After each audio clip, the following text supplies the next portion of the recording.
We find him with the Adamsons, hidden in their cellar. It's black looks I get from him when I take him. Looks that says, what makes him lord and executioner? Looks that come from good folks too as we take him down to Shipley Market. I try and clear the place when I get there. It's like the whole borough has turned up and I know they're itching for trouble. Fine. It's to be a proper public trial. But then Jack Adamson says Raylton ought to be tried by his peers. How he got legal, I don't know. But he says those peers have to be northerners from the borough, no one from the Threads. I look over to the Begum and her folk, and straight away there's uproar. Fix, set up, and justice, all those words chucked out. I look over to her and I wonder if she knew what she were asking of me. So I fire my shotgun in the air, and that quietens them. And I tell them there will be a judging of Raylton.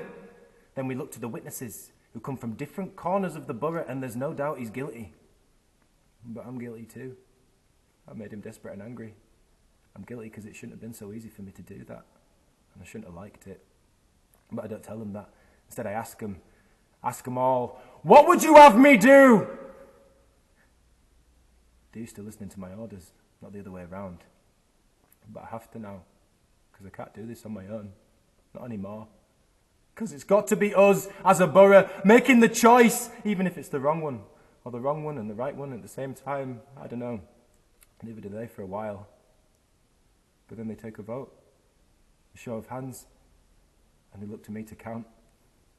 And I do. And when I'm done, I look over at Raylton. But his face is blank, relieved maybe.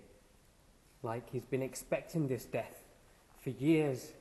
Like it doesn't matter what he's done. And after all these years of trying to bring people back to life, I have to be there when they kill a man. I have to be there to make sure they do it. That I don't get stolen away and turned into a legend. Something to scare my family with in their beds. I have to be there because I said he could choose his way of going. He asked for the gun, with me holding it. I have faith in the Maester doing it right. He's a farming man. He knows how to kill clean. It's obvious when he's dead. They don't need the doctor's proof. But I owe it to myself to be there. Owe it to him. Owe it to the world that we lost. I tell myself it's like putting down a mad dog, but I know it's not. He's a man. He's a dream killer. He's every fucking thing that's gone wrong with these past years. And I think back to the first man I killed. Him with blood and milk on his lips. Same animal look in his eye. Animal, but man. And the look he must have seen in me. Held up in my farm for weeks. Not sleeping. Scared of everyone and everything. Just one day from turning the gun on myself. So I say I'm sorry. Only I don't say it with words. I say it with my eyes. With my mouth.